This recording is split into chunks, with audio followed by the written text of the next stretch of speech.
Je suis vraiment désolée, je m'expose un peu, mais il fait vraiment trop chaud. C'est pas possible. Quelle idée d'habiter en ville! Bref, commençons la vidéo.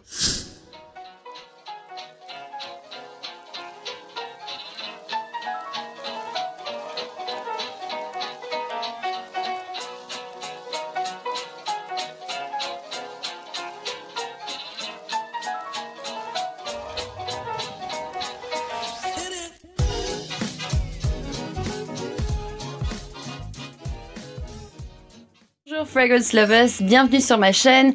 Aujourd'hui on va parler de nouveautés parfums. Donc j'ai fait cette vidéo en anglais, mais je vais la faire en français comme j'ai eu quelques demandes. Parfois je vais faire ça, je vais juste traduire mes vidéos en français, bien sûr avec ma touche un peu française, etc.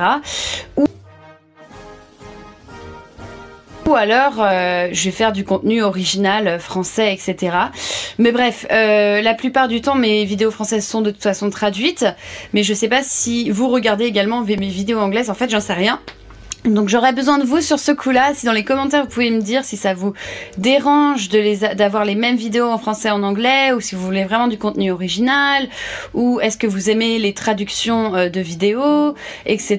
Donc je vais faire ça aujourd'hui. N'hésitez pas à me dire dans les commentaires, moi je suis là pour écouter. En attendant, on commence la vidéo. D'abord je vais commencer par mes favoris du mois. Mon favori du mois, c'est Piano Santal de l'Orchestre Parfum, donc une maison de niche française. Donc j'adore l'Orchestre Parfum si vous cherchez de la qualité dans les ingrédients et tout le savoir-faire de la parfumerie française, qui est souvent des choses délicates, raffinées, avec beaucoup de contraste. Vous allez adorer cette maison. J'ai un gros coup de cœur moi pour Piano Santal, je crois que je vous en ai déjà parlé. Il y a vraiment en fait des touches très crémeuses et de lait, en fait ça sent vraiment comme du lait. Il y a vraiment ces notes très lactées et qui ont ce côté très cocooning, confortable. Et ce qui est sympa avec ce parfum, c'est que en même temps il a une projection qui est immense, c'est-à-dire que vous avez quand même un côté pas frais, mais il projette côté poudré. C'est pas quand même quelque chose qui va être entêtant en fait, même s'il y a un gros côté crémeux, il y a quand même une projection assez fraîche. Et ça c'est l'ambroxan, qui est une molécule qui donne vraiment qui élève tous les ingrédients, et c'est vraiment très agréable. Ça donne aussi un côté très sensuel mais facile à porter en journée. Donc moi je l'adore en ce moment, je le porte très souvent. D'ailleurs je l'ai reçu il y a pas longtemps et j'ai déjà beaucoup trop utilisé ce parfum, mais bon je l'aime trop, donc qu'est-ce que vous voulez que j'y fasse. Voilà, donc je vous conseille vraiment, si vous commencez votre journée sur l'Orchestre Parfum. J'ai fait une revue en anglais dessus si vous voulez aller voir les autres parfums également.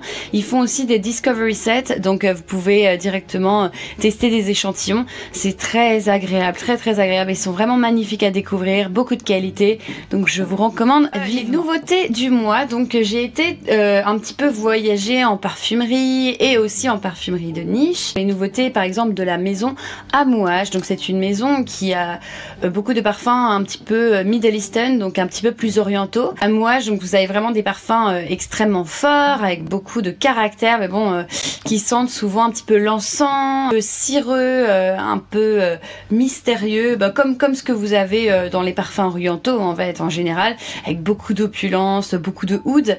Et ils ont sorti Interlude Black Iris, donc ils avaient déjà le Interlude classique, ils ont sorti le Black Iris.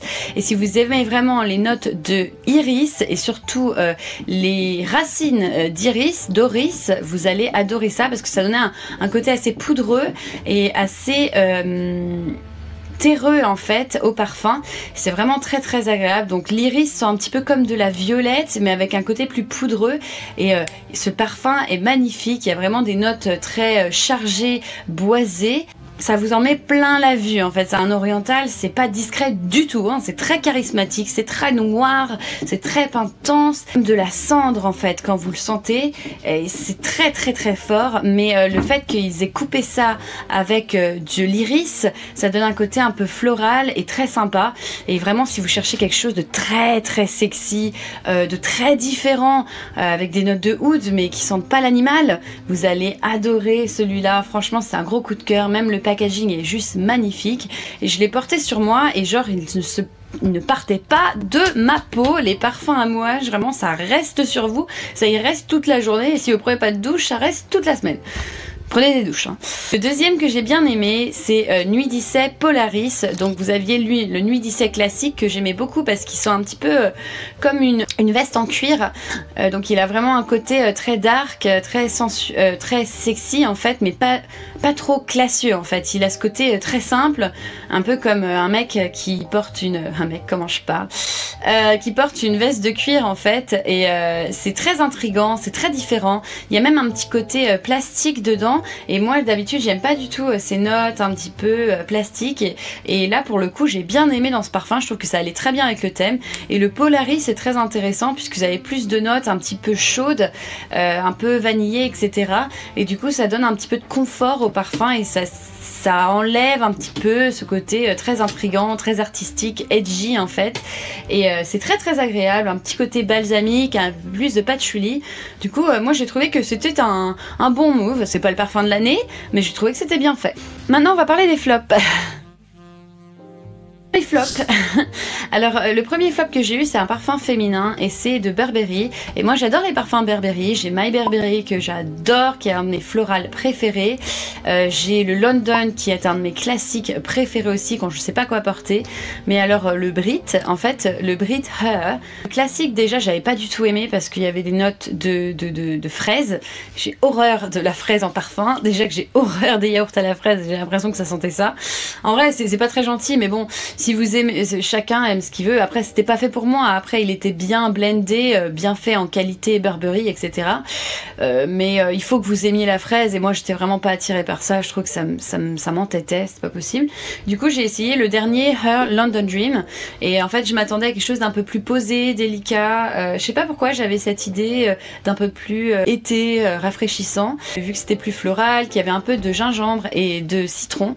Et du coup, je m'attendais à un petit côté spicy, mais un peu lemonade. Pas du tout en fait, j'ai trouvé que c'était juste pas ça exceptionnel, pas nécessaire en fait. Je trouve ça dommage. Voilà, je trouve que si vous cherchez un light floral, un floral délicat, il y a quand même beaucoup mieux sur le marché. Et si on reste chez Burberry, vous avez le London qui est exceptionnel et le My Burberry qui est magnifique. Donc ouais, pas nécessaire. Mais après c'est mon avis, hein. Vous savez, la parfumerie c'est très subjectif. Hein. Deuxième flop que j'ai trouvé, et là pour le coup vraiment, c'était Gucci Guilty, mais pas le Guilty classique. Il y en a un qui s'appelle la Love Edition. Donc en fait pour tout ce qui est Pride, etc. Les marques ont fait beaucoup de Love Edition.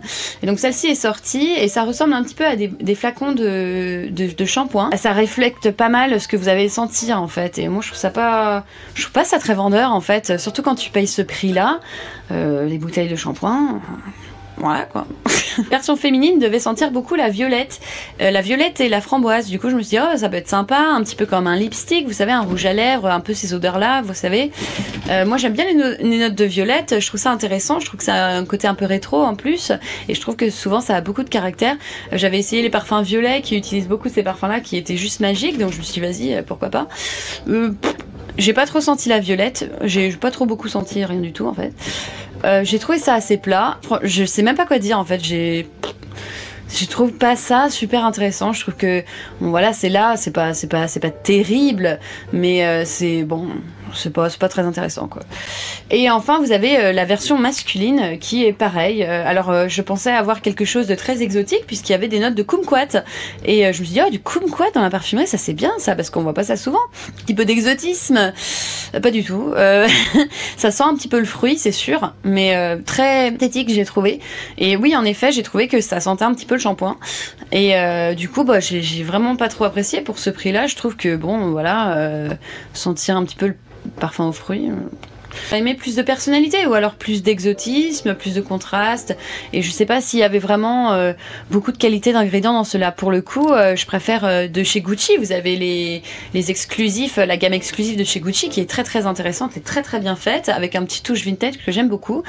Donc voilà. La dernière chose qui m'a un peu déçue c'est la dernière nouveauté de chez Viktor & Rolf chez les hommes, ça s'appelle Spice Bomb Night Vision. Donc c'était censé être une version un peu plus je pense sensuel, j'en sais rien. Enfin moi quand j'ai vu le packaging vert, je me suis dit un petit peu plus vert, un peu plus intriguant, un peu plus artistique, j'en sais rien. Enfin j'ai pas trop compris principe.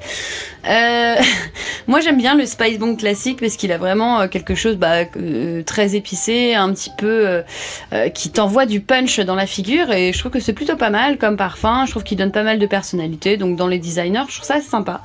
Et du coup le Night Vision en fait c'était censé avoir quelque chose de plus intense, plus dark, avec des notes de pommes, de fève tonka. Et moi quand j'ai vu ça je me suis dit oh tiens, ça me pensait à quelque chose. Blanc légende intense qui était comme ça, malheureusement il a été retiré du marché, ce qui était trop dommage puisque c'était vraiment très réussi. Rien à dire, ça sentait un peu synthétique. Pour le coup, je m'attendais à quelque chose de plus rond, avec la fève tonka un peu vanille, puis des choses un petit peu plus sweet avec la pomme en fait. Une pomme, j'imaginais une pomme rouge avec voilà, autre plat sans intérêt. Voilà, enfin franchement non. Je sais pas trop quoi dire d'autre. Autant aller sur le classique, là vous serez pas déçus. Moi, qu'est-ce que vous pensez de ces parfums-là également? Est-ce que vous pensez que j'ai raison? Blablabla. Qu'est-ce que vous pensez? Après, n'oubliez pas, c'est subjectif le parfum. On a tous nos avis différents sur le. C'est pas parce que je dis que c'est pas terrible que pour vous ce sera pas bien. Hein. Je vous dis mon avis, vous me dites le vôtre. J'espère que vous avez apprécié. N'hésitez pas à me répondre en commentaire et n'hésitez pas à vous abonner parce que ça m'aide, et aussi un petit like, ça aide au référencement de la vidéo et ça me fait plaisir. Et puis vous avez mon code Utips si vous voulez me donner un petit tips, c'est dans la description. Et puis voilà, nous on se revoit bientôt. Passez une bonne journée, au revoir.